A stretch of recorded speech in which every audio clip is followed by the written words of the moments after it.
Ooh, I'm hearing it's best when you say nothing at all. Tin, tin, tin, tin. With sound effects, you know. Parang this person right here, you know, is probably not saying something, or maybe this is you. You're keeping it quiet. I'm getting that chill vibe, no? And it looks like there's a secret right here coming out. You say it best when you say nothing at all. The smile on your face. Naging rock na naman. The truth in your eyes. The touch of your hand makes me know that you need me. Yan. Pasensya na kung mali yung lyrics ko mga babes. Una sa lahat, hindi ako yung composer niyan. Pero dun tayo sa, yung narinig kasi natin yung it's best when you say nothing at all. Let's see.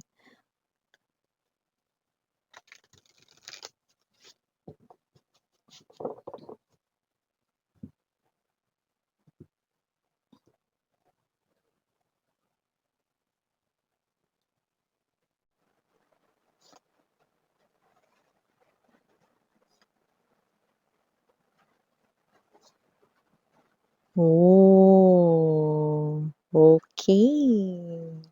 It looks like you're playing something right in here, ha? Okay.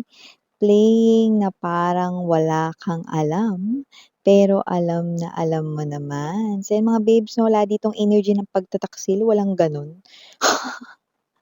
Kasi kung sino man 'tong energy na ka-connect ninyo 'no, it's someone here new 'no, possible na brand new, basta new person 'no. Wala dito tayong nafi-feel or naba-vibe na ex ninyo 'no, like wale. Okay, so let's keep moving.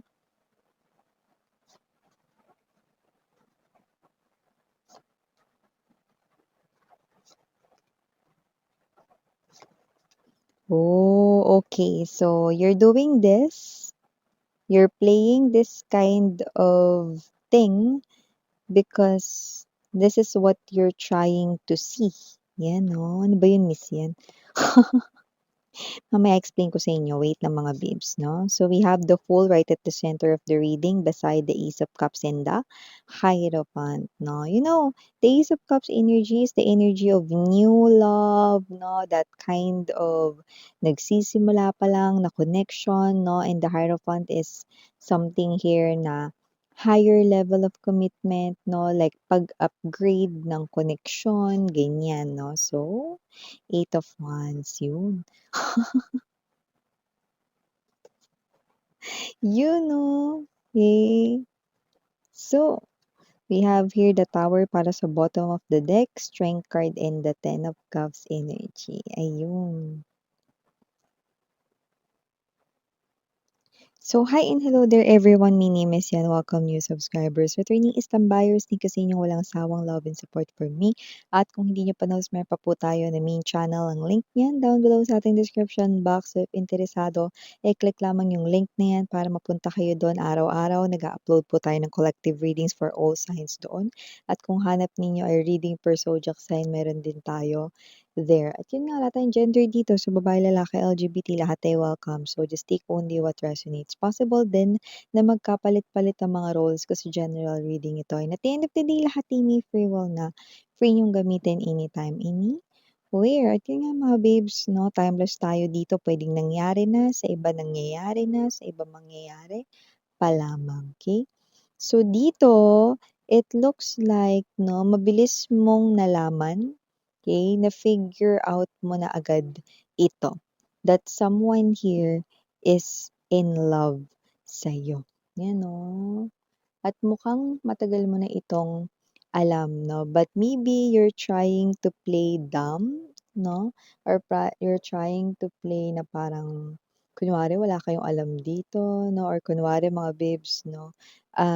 wala kayo ritong kamalay-malay, ganyan, 'no? But with this Seven of Wands energy, I do feel like that this is you, 'no? That you're trying to not be obvious na may alam ka na rito. Bakit? Kasi with this Two of Cups energy, Seven of Pentacles energy, gusto mo na makita, 'no, kung ito bang bagong pag-ibig na ito, 'no, hanggang saan kaya ito? Puwede kaya itong dalhin sa next level ng connection? Like puwede ko ba siya ritong sagutin?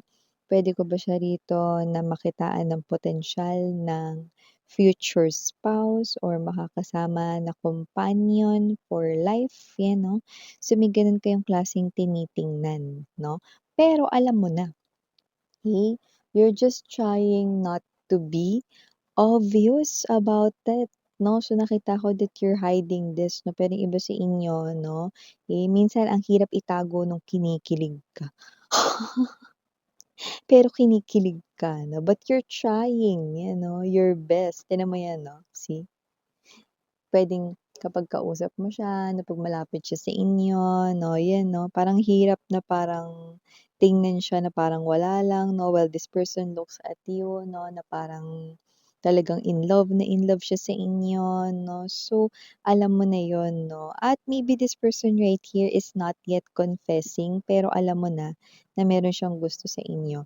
The King of Cups is someone who do not wear his or her heart sa kanyang sleeves 'no. So, puwedeng hindi pa 'to nagko-confess, pero maaaring marami na siyang nagawa ritong mga parang mga gestures or actions 'no, na ang tinutumbok ay walang iba kundi may gusto siya sa'yo. At nakikita natin dito na kung sino man 'tong energy na 'to na with the Seven of Coins right in here, okey, alam mo na 'yun pero parang tinitingnan mo pa, inoobserbahan mo pa 'no, kung ito ba ay parang sa umpisa lang ba or ito ba ay casual fling pa lang. Yung iba kaya medyo matagal-tagal niyong inoobserbahan 'no, kasi you're not looking for someone na ide-date lang 'no, but you're looking for the Hierophant energy.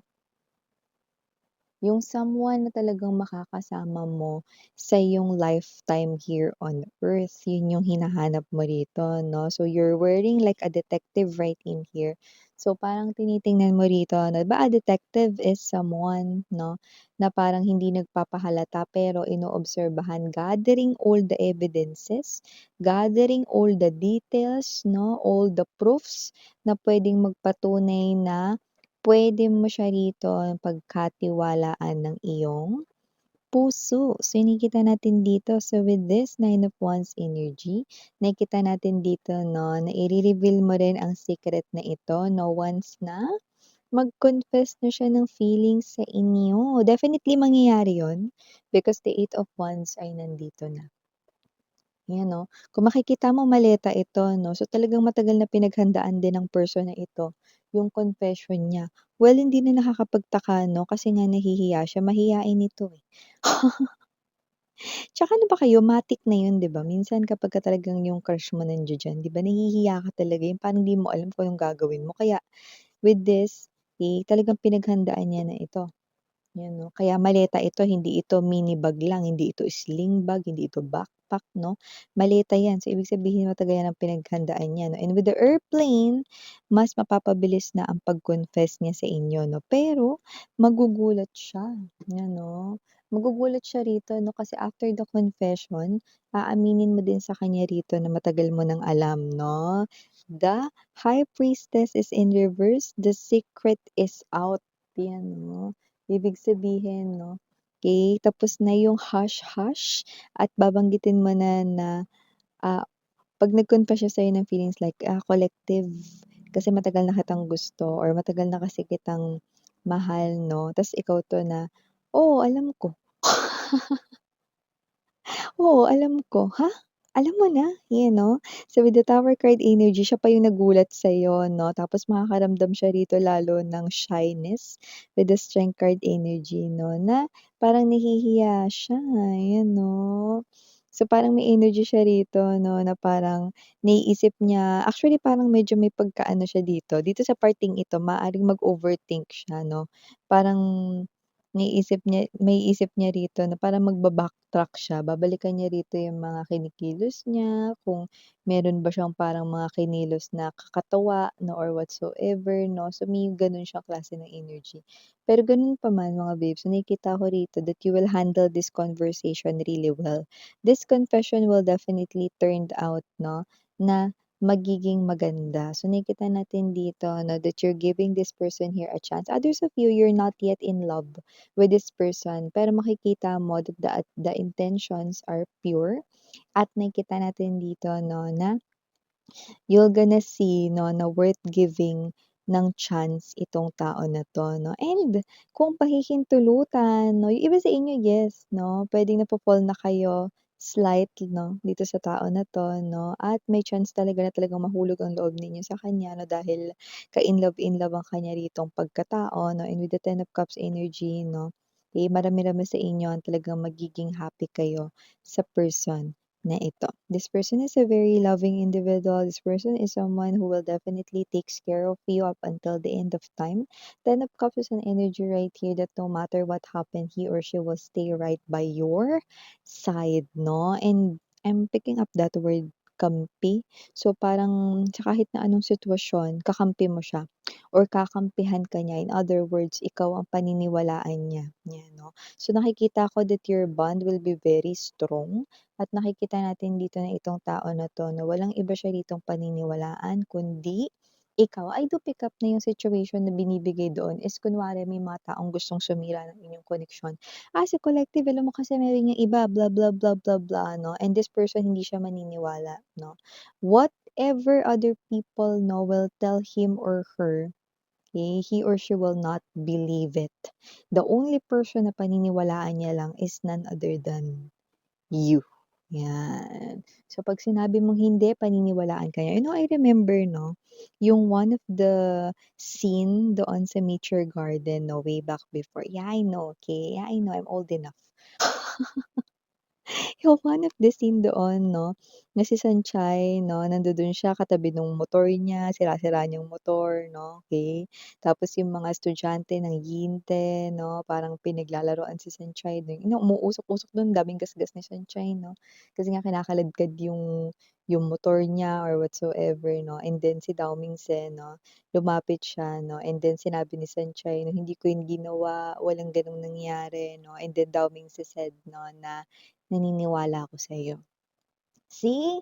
So, kahit na everybody is telling 'no, si Sanchay, meron talaga siyang iba, 'yan 'no, Dao Mingse 'no, is talagang ah, naniwala doon sa sinabi ni Sanchay, that kind of thing 'no. So, I do pick up that this person right here will be your kakampi for life 'no, at ang maganda hindi ka niya rito iiwanan. Hindi ka niya rito bibiguin at hindi niya sasayangin yung tsansa or permission na ibibigay mo 'no, dito 'no. Yun nga lang mga babes 'no, medyo may energy lang siya rito na parang, hindi sa mahiyain na parang may energy siya rito na parang sa mga may mga times na parang kahit kayo na, nakikita ko siya rito na parang alam mo yun, hindi niya matatago yung kilig niya parang, "Ano ba 'to, totoo ba 'to?" Parang gano'n 'no. "Talaga bang person ko na 'to, si collective?" 'Yan 'no, makikita mo 'yan kasi parang may energy siya na parang, kinikilig-kilig 'no, yung parang ganyan. Or may energy siya dito na parang minsan bigla na lang siyang ngingiti 'no, yeah, because this person here 'no parang, hindi pa talaga as in totally nagsi-sink in na person ko na talaga si collective, like person ko na talaga siya, you know, parang gano'ng klase ng energy. So yeah, for the initials right here 'no, we have here the letter K, andito rin ang letter P, andito rin ang letter L, we also have here the letter N, mawawala ba ang letter D? Plus nandito rin ang letter T, andito rin ang letter E, and last but not the least, the letter A. So yeah, these are all the initials right in here for you. Guys, just take only what resonates. Now please do check out our main channel. Link ay down below. Again, I'm Yuriana, only for the girls and Yana, do na for the boys. Sarang hail, love, and light. And you.